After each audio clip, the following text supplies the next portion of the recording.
जय हिंद दोस्तों। मैं आपका एलाइड हेल्थ केयर में फिर से एक बार स्वागत करता हूं। और मैंने आपको पिछले टॉपिक्स में मैंने कुछ आपके एनाटॉमिकल और फिजियोलॉजी के बारे में बात की थी और उस टर्म के बारे में आगे भी बात करने वाला था, लेकिन कुछ समस्याओं के कारण मैं बात नहीं कर पाया। लेकिन अब फिर से आपके लिए एक नया टॉपिक्स और वही टॉपिक को आगे बढ़ाते हुए मैं लेकर आया हूँ।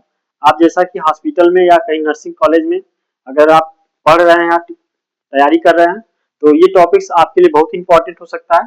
और जैसा कि मैं इस टॉपिक्स को आगे बात करने वाला हूँ, इसमें टर्म्स के बारे में, वेरियस पोजीशन के बारे में बात करने वाला हूँ, रीजनल टर्म्स के बारे में बात करने वाला हूँ, बॉडी प्लेन्स के बारे में बात करने वाला हूँ और बॉडी कैविटी के बारे में बात करना हूँ। तो जैसे कि मैंने पहले ही एनाटॉमिकल टर्मिनोलॉजी के बारे में बात कर चुका हूँ और इस स्लाइड में मैं जो नेक्स्ट लेकर आया हूँ आपके लिए वो बहुत ही इंपॉर्टेंट है। जैसा कि मैंने आपसे पहले ही बात कहा कि ये 4 टर्म्स आपके लिए बहुत इंपॉर्टेंट होंगे। और मैं आज आपसे जो बात करने वाला हूँ, anatomical terminology use specific terms to describe the location and the relationship of the body parts. जैसा कि मैंने पहले भी आपसे इसके बारे में बात कर चुका हूँ, मैं बार बार आपसे कह रहा हूँ कि ये जो टर्म्स है या मैं स्लाइड है, मैं पहले इससे शेयर कर चुका हूँ आपको और अब उसके बारे में थोड़ा बहुत एक्सप्लेन कर चुका हूँ अपने वर्ड में। लेकिन अब जो बात करने वाला हूँ वो शायद आपके लिए बहुत इंपॉर्टेंट होगा।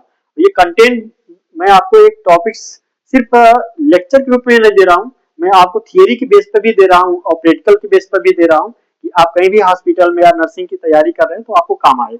चलिए, तो हम बात करने वाले हैं जैसा कि पहला वेरियस पोजीशन के बारे में। तो आपने हॉस्पिटल में पोजीशन के बारे में अगर सुना होगा कि ये क्यों जरूरी है हॉस्पिटल में।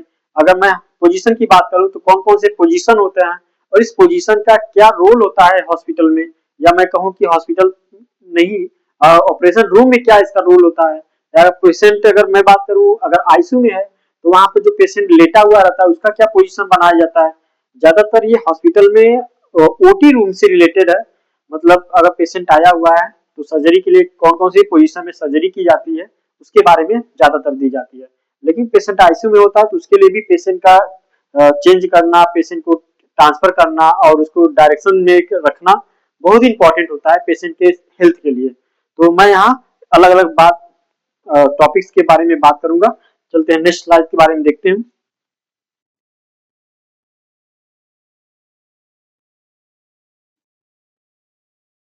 तो वेरियस पोजीशन के बारे में जैसा मैंने कहा कि सुपाइन पोजीशन आपने नाम सुना होगा कि मैंने अभी इससे पहले भी टॉपिक्स में बात किया था कि हम जब सुपाइन की बात करते हैं तो सुपाइन का मतलब क्या होता है। सुपाइन एक पोजीशन है तो जिसके बारे में मैंने बात किया हूँ और मैं कुछ यहाँ पोजीशन आपको दे रहा हूँ और नेक्स्ट स्लाइड में फिर नए पोजीशन के बारे में बात करूंगा। लेकिन अभी जो पोजीशन आपको दिखा रहा हूँ यहाँ पर सुपाइन पोजीशन के बारे में है और प्रोन पोजीशन के बारे में, सिटिंग पोजीशन के बारे में, लेटरल पोजीशन के बारे में, टेंडर वर्क पोजीशन है और रिवर्स टेंडर वर्क के बारे में है। तो अलग अलग पोजीशन के बारे में बात करते हुए मैं अलग अलग आपको टॉपिक्स पर घुमा के चलता हूँ और मैं आगे टॉपिक्स को लेकर चलता हूँ। जैसा कि सुपाइन पोजीशन के बारे में मैंने आपको ये देखिए पेशेंट के साथ आपको दिखाया हूँ। ये पेशेंट है और आपका किस तरह से पेशेंट लेटा हुआ है और डाउन है जिसको हम सुपाइन पोजीशन बोलते हैं। तो इस तरह का अगर कोई लेटा हुआ का पर्सन है या कोई बॉडी है तो हम उसको क्या बोलते हैं, सुपाइन पोजीशन। चलिए पढ़ता हूँ सुपाइन पोजीशन कैसा पोजीशन होता है। तो सुपाइन पोजीशन के बारे में,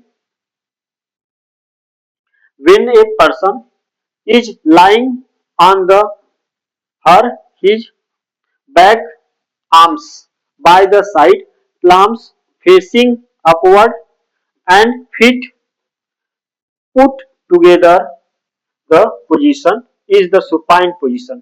जैसा कि इसमें कहा गया when person is lying, laying मतलब सिंपल सी बात में बात कर रहा हूँ कि पेशेंट कोई लेटा हुआ पेशेंट है और उसका फेस क्या है, क्या था वो फेसिंग वर्ड अपवर्ड मतलब ऊपर की तरफ हो। जैसा कि ये पेशेंट है और पेशेंट का देखिए फेस क्या है, ऊपर की तरफ दिख रहा है ये, और इसका फेस जो है ऊपर की तरफ है और जो बॉडी का सरफेस है इंटीरियर वो क्या है, ऊपर की तरफ है। और मैं लगा हुआ है, बॉडी से लगा हुआ है और ये सुपाइन पोजीशन इसको हम कहते हैं सिंपल वर्ड में। ज्यादा इसके बारे में विशेष में बात करूंगा, लेकिन यहाँ पोजीशन सुपाइन का क्या मतलब है, ये पोजीशन क्यों दी जाती है, कब दी जाती है हॉस्पिटल में, सर्जरी में कहाँ कहाँ इस्तेमाल की जाती है, ये मैं आपको जब सुपाइन पोजीशन एक प्रॉपर डिटेल के बारे में बात करूंगा, चर्चा करूंगा तो मैं वहां आपको बताऊंगा। यहाँ आपको बस इतना बता दूं, आपका जो भी एब्डोमेन सर्जरी होती है उसके लिए जनरल सर्जरी के लिए इस्तेमाल की जाती है। नेक्स्ट टॉपिक्स में बात करने वाला हूँ प्रोन पोजीशन के बारे में, जैसा कि प्रोन पोजीशन भी बहुत ही इंपॉर्टेंट है सर्जरी के लिए। ये हर सर्जरी में तो नहीं इस्तेमाल होता, लेकिन कुछ जो बैक साइड की पोस्टीरियर साइड की सर्जरी होती है उनमें इस्तेमाल की जाती है। और इस तरह का पेशेंट जो टेबल पर या मैं कहूँ ओटी टेबल पर लेटा हुआ रहता है, और किस तरह का टेबल पर लेटा हुआ उसके लिए इस्तेमाल की जाती है। मैं चलिए पढ़ते हैं बात इसके टॉपिक के बारे में। The person lying on the his her face, chest and abdomen is the said to be in prone position। जैसा कि इसमें दिखाया गया है कि आपको जो पेशेंट है वो क्या है, अपने चेस्ट नी की तरफ उसका फेस है, डाउन है, टेबल की तरफ है, और अपने उस पोजीशन में लेटा हुआ है, हेड नीचे की तरफ है, उसके हाथ क्या है साइड में क्या लगे हुए हैं आगे की तरफ, और उसके जो पैर है वो फिट है किसमें, एक शोल्डर का रेस्ट लगा हुआ है उसके नी के पोजीशन में दिया गया है। तो ये क्या है, एक सुपाइन का जस्ट अपोजिट उल्टा होता है। और इस पेशेंट को इसलिए की जाती है ये सर्जरी, मतलब किस सर्जरी में इस्तेमाल की जाती है अगर मैं सिंपल वर्ड में कहूँ, ये पोजीशन, ये जहां तक की पोस्टीरियर साइड जिससे मैं बात कर रहा हूँ, पोस्टीरियर भी जो भी पोस्टीरियर जो सर्जरी होने वाली है उसके लिए इस्तेमाल की जाती है। पोस्टीरियर सर्जरी में क्या होती है कि जैसे कि मैं बैक साइड की बात कर रहा हूँ, यहाँ की जो रीढ़ खंडी हो गया या नेक हो गया, या मैं बैक साइड की बटक की बात करूँ, जो भी बैक साइड की सर्जरी होती है उनके लिए इस्तेमाल की जाती है। सिंपल वर्ड में मैं जब इसके बारे में एक्सप्लेन बार बार कर रहा हूँ कि जब पोजीशन के बारे में मैं चर्चा करूंगा तो वहाँ कौन कौन सी सर्जरी आपके किस पोजीशन में की जाती है मैं वहाँ डिटेल बात करूंगा। अभी फिलहाल मैं आपको जनरल का टर्मिनोलॉजी पढ़ा रहा हूँ, इसलिए मैं सिर्फ पोजीशन दिखाना चाहता हूँ। दो चार पोजीशन के बारे में आपको एक्सप्लेन करना है तो मुझे आपके बारे में दो चार बताना है। चलिए नेक्स्ट पोजीशन की बात कर लेता हूँ मैं, जैसा कि लिथोटॉमी पोजीशन। ये देखिए बहुत ही इंपॉर्टेंट पोजीशन होता है, जैसा कि पोजीशन के बारे में बात होती है। और ये पोजीशन क्यों बनाई जाती है, सर्जरी में कौन सी सर्जरी में दी जाती है, तो जनरल में बात करूं यहाँ जैसे लिखा है डिलीवरी के लिए, तो ये पोजीशन पहले समझ लेते हैं क्या होता है। तो the person lying on the back with the leg up and feet supported in the strips। ये स्ट्रिप्स क्या होता है, जैसा कि स्ट्रिप में बताया गया है कि देखिए लिथोटमी ये राड है, लिथोटमी राड किसी के सपोर्ट पर है, यहाँ क्या लगा हुआ है, एक सपोर्ट लगा हुआ है, उसको क्या बोल रहे हैं, स्ट्रिप्स बोल रहे हैं। उस स्ट्रिप की सहायता से पेशेंट के दोनों पैर को क्या करते हैं, एक दो डायरेक्शन में दो भागों में हम डिवाइड कर देते हैं। जो भी जेनाइटल आर्गन की सर्जरी होने वाली है, जो पेल्विस रीजन में सर्जरी होने वाली है, उसकी सर्जरी के लिए पोजीशन बनाया जाता है। तो सिंपल सा ये पोजीशन है, गायनिक में ज्यादा इस्तेमाल की जाती है। क्यों, नॉर्मल डिलीवरी होती है, नॉर्मल डिलीवरी का जब कराना होता है, जिसको हम सीधे अगर बोले एमटीपी, जिसको हम बोलते हैं एमटीपी, और एक क्या होता है, एक आपने सुना होगा डीएनसी। ये डीएनसी के लिए इस्तेमाल की जाने वाली, गायनिक के लिए इस्तेमाल की जाने वाली ये क्या है, पोजीशन है। ज्यादातर जो भी जेनाइटल आर्गन से रिलेटेड का तो सर्जरी या पोजीशन बनाई जाती है उसके लिए दी जाती है। तो यहाँ हम नेक्स्ट टॉपिक्स में डिटेल बात करेंगे जैसा कर रहा हूँ। फिर चलते हैं नेक्स्ट पोजीशन के बारे में।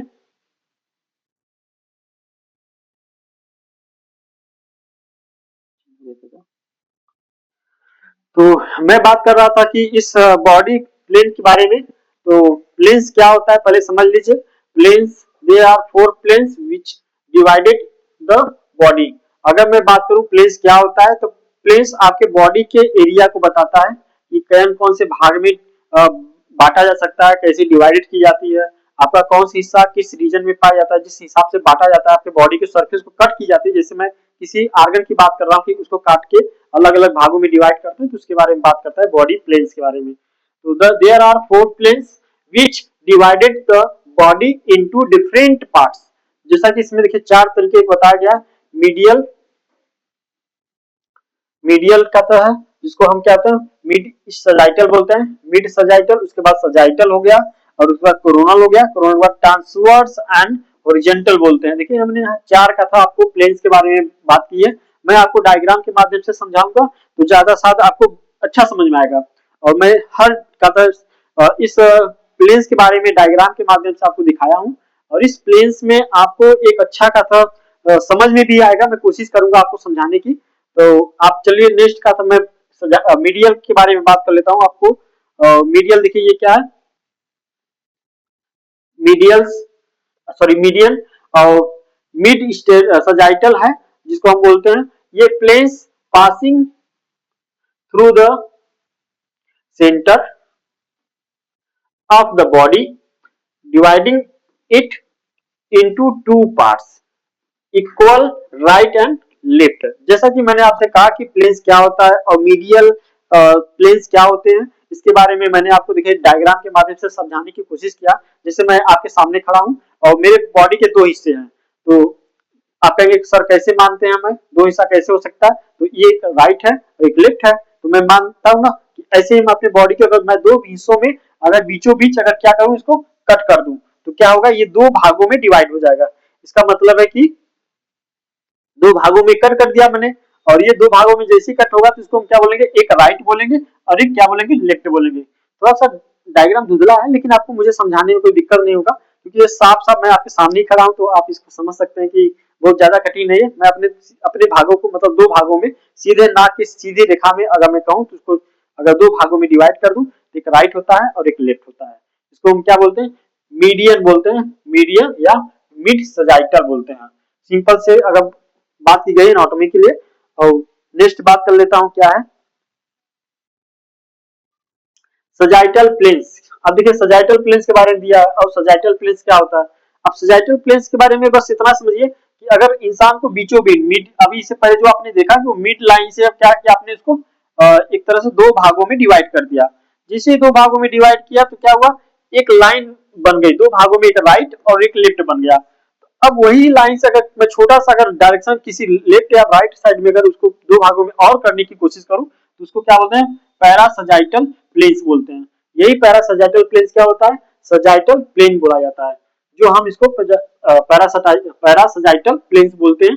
और अब कहेंगे सर ये क्यों ऐसा आप कर रहे हैं, मैं इसलिए ऐसा कर रहा हूं कि हम अपने ऑर्गन को एक अरेंजमेंट में बैठाते हैं, एक अरेंजमेंट में देखते हैं, जैसे नेचर ने हमें बना के दिया है कि हमारे बॉडी के ऑर्गन में जो अलग अलग हिस्से में का जो ऑर्गन्स होती है उनको क्या किया है, अरेंज किया है। तो उसके हमें उसके बारे में पढ़ने के लिए मुझे पहले प्लेन्स के बारे में समझना होगा, जो जनरल एनाटॉमी का एक पार्ट होता है और ये फिजियोलॉजी के अंदर हम काम करते हैं, तो उसके बारे में समझना है यहाँ। तो मैं अलग अलग सजाए प्लेन्स के बारे में बात कर रहा हूँ। चलिए नेक्स्ट प्लेन्स के बारे में बात कर लेता हूँ। कोरोनल कोरोनल प्लेन्स है। कोरोनल प्लेन्स क्या होता है, देखिए मैंने अब अपने बॉडी को देखिए डायग्राम समझाया कि अगर बॉडी कोई इंसान है, कोई पर्सन है और वो सीधा खड़ा हुआ है तो उसको क्या करना हो, इसके बारे में पढ़ लेता हूँ। A place at right angles to sagittal और मीडियल, क्या कर रहा है, a plane at the right angle which divided the body into anterior and posterior। यहाँ क्या समझ में आ रहा है आपको, देखिए कोई इंसान कोई पर्सन है, कोई बॉडी है, कोई एनाटॉमिकल पोजीशन में खड़ा हुआ है और उसके अभी मैंने क्या कहा सीधा दो भागों में इसको डिवाइड किया, मैंने अपने नजर एरिया से दो आंख को एक राइट और एक लेफ्ट में डिवाइड कर दिया। लेकिन अब मैं क्या कर रहा हूँ, इस भागों को सीधे सीधे मतलब इस तरह से मैं खड़ा हो गया और इस तरह से डिवाइड कर रहा हूँ, दो भागों में डिवाइड कर रहा हूँ। तो एक क्या होगा, एक एंटीरियर होगा और एक पोस्टीरियर होगा। जो मुझे आपको देख रहा है वो क्या है, इंटीरियर है, और जो नहीं दिखाई दे रहा आपके कैमरे में आपको नहीं दिखाई दे रहा वो क्या है, पोस्टीरियर है।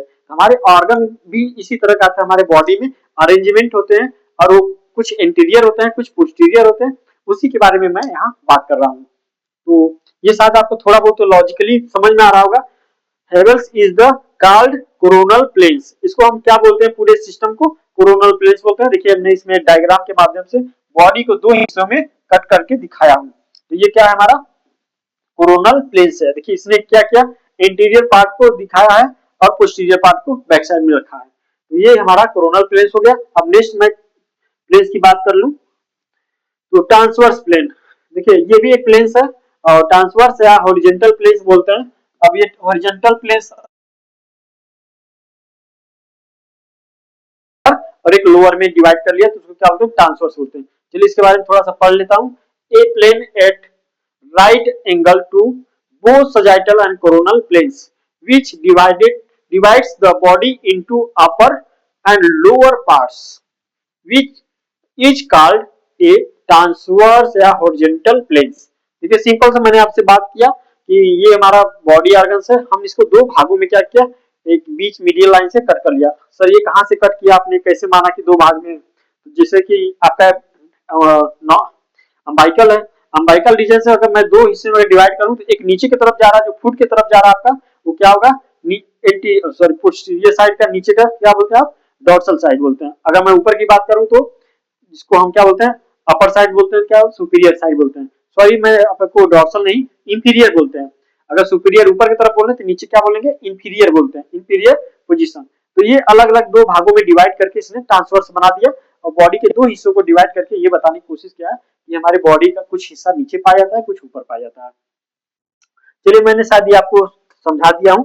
अब मैं आगे नेक्स्ट का तो इसको आपको समझाने की कोशिश कर रहा हूँ, इस तरह से बॉडी ऑर्गन को कैसे उसने प्लेन्स में डिवाइड किया। देखिए आपको सामने यहाँ देखिए दो भागों में इस तरह से डिवाइड किया, एक इंटीरियर और एक पोस्टीरियर। ठीक है, तो ये इंटीरियर हो गया,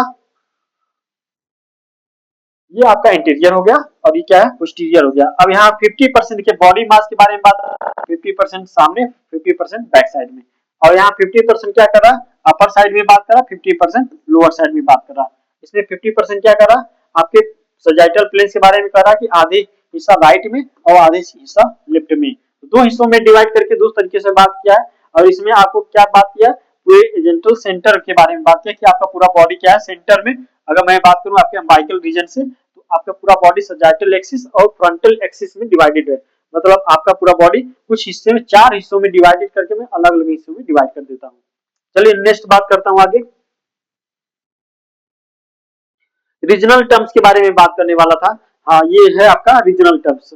अब मैं रीजनल टर्म्स के बारे में बात करूं तो मैं क्या रीजनल टर्म्स के बारे में बात करने वाला हूं, जैसे कि सर्वाइकल क्या होता है, ये कौन से टर्म्स में आते हैं, तो रीजन में आते हैं।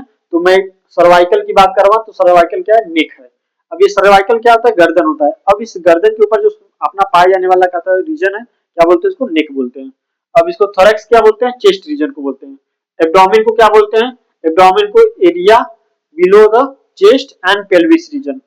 तो ये क्या हमारा एब्डोमेन हो गया, जिससे हमारा ये बॉडी का हिस्सा हो गया। तो क्या है, हमारा चेस्ट हो गया और एब्डोमेन हो गया, तो ये दो हिस्से में हो गया, जिसको हम क्या बोलेंगे, दो रीजन। तो पेल्विस रीजन में क्या है, lower torso between the abdomen and thigh. जैसे कि पेल्विस रीजन में क्या आता है, हमारा जेनाइटल ऑर्गन्स आते हैं और थाई आता है, तो क्या है हमारा पेल्विस रीजन है। अपर लिम्ब क्या होते हैं, मैं अपर लिम्ब की बात कर लूं तो अपर लिम्ब क्या होते हैं, upper limb includes the arm, four arm and hand. अगर मैं अपर लिम्ब की बात कर रहा हूँ रीजन की, तो आपके उसमें क्या आते हैं, आर्म आते हैं, ये आपका आर्म हो गया, और उसके बाद फोर आर्म हो गया, ये आपका फोर आर्म हो गया, और उसके बाद हैंड क्या है, ये आपका हैंड हो गया। तो हम ये चार तीन भागों में इसमें हैंड, फोर आर्म और आर्म्स के बारे में बात कर ले रहा हूँ। चलिए, यहाँ मैंने दो चीज की बात की है। अगर मैं लोअर लिम्स की बात करूं कि लोअर लिम्ब क्या होता है, तो include the thigh, legs and foot. अगर मैं लोअर लिम्ब की बात कर रहा हूँ तो लोअर लिम्ब का मतलब है पैर की तरफ, जो पैर में हिस्से होता है। जैसे मैंने आपको हाथ में बताया कि आपका ये क्या है, आर्म्स है, ये फोर आर्म्स है, ये हैंड है, ऐसे आपका थाई हो गया। फिर उसके बाद क्या है, आपका लेग हो गया, उसके बाद फुट हो गया। उसके बाद फ्रंटल की बात करूं तो फ्रंटल क्या होता है, फ्रंटल में फोर हेड है। उसके बाद ऑर्बिटल की बात करूं तो ऑकुलर में आई आ जाता है आपका। ओरल में बात करूं तो ये देखिए ओरल है, और ओरल ओरल में आप जानते हैं कि ये माउथ है जो बहुत बोल रहा है, तो आप भी जानते होंगे। और ब्रैकियल की बात करूं तो ब्रैकियल में आर्म्स आते हैं, जिसे ये ब्रैकियल है। और इस ब्रैकियल में क्या है कि हमारा हिस्सा जो बनता है ये ब्रैकियल बनती है, इसके ब्रैकियल में आर्म्स में जोड़ा जाता है। और इंटीरियर एट्री ब्रैकियल की बात करूं तो फोर आर्म्स, देखिए ये क्या है, इसके बाद का जो बात करूं, इसके पीछे के हिस्से की बात कर रहा हूं, तो इसके में क्या है, ये आर्म्स है। उसके बाद ग्लूटियल की बात करूं तो ये बटक, जहां पर आप इंजेक्शन लगाते हैं बैक साइड में, जिसको हम बटक बोलते हैं। और उस बटक को हम क्या बोलते हैं, ग्लूटियल बोलते हैं, ग्लूटियल को बटक बोलते हैं। तो उसके बारे में बात की गई है। तो उसके बाद फ्रंटल की बात कर क्या कर रहा हूँ, फिमोरल की बात कर रहा हूँ तो थाई हो गया। और उसके बाद क्यूरियल की बात करूं, क्यूरियल क्या है, लेग है। ये मैं यहाँ दो रीजन की बात कर रहा था, सिंपल में समझ में आ जाता होगा, और आ जाना भी चाहिए, बहुत कठिन नहीं है कि मैं लिख के भी समझा रहा हूँ। तो कोशिश कर रहा हूँ कि आपको नेक्स्ट बॉडी कैविटी के बारे में बात करने की। और बॉडी कैविटी क्या होता है, तो यहाँ मैं आपके बॉडी कैविटी में, आपके बॉडी में कितने कैविटी पाए जाते हैं, तो उस कैविटी का मतलब क्या होता है, कैविटी के मतलब के बारे में थोड़ा सा समझा दूं आपको। कैविटी मतलब होता है गड्ढा। ठीक है, सिंपल से अगर मैं कैविटी की बात करूं क्या होता है, मतलब गड्ढा, जिसको बोलते हैं डीप। ठीक है, कोई डीप बोले,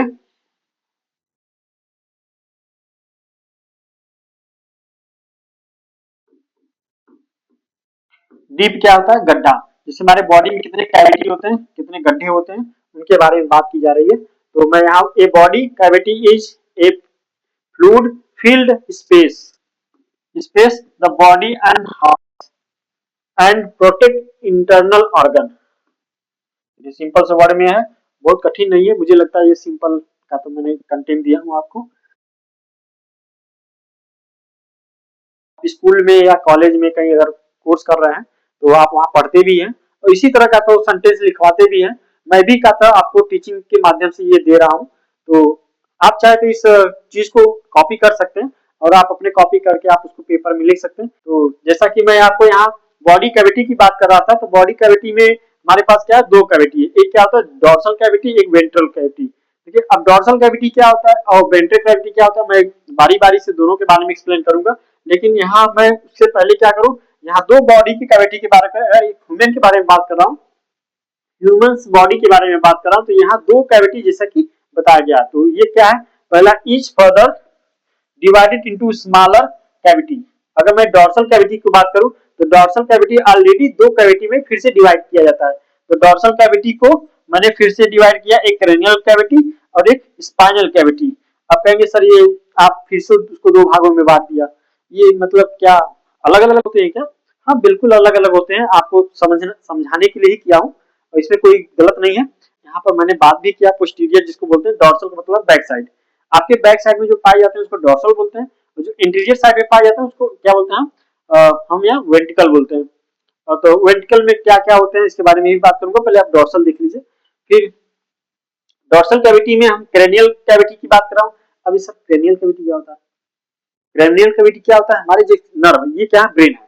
अब ब्रेन में हमारे जो ब्रेन में क्या पाया जाता है, सिस्टम पाए जाते हैं स्कल के अंदर, हमारे स्कल के अंदर जो ब्रेन पाया जाता है उसको मैं क्या बोलता हूँ, क्रेनियल कैविटी बोलता हूँ।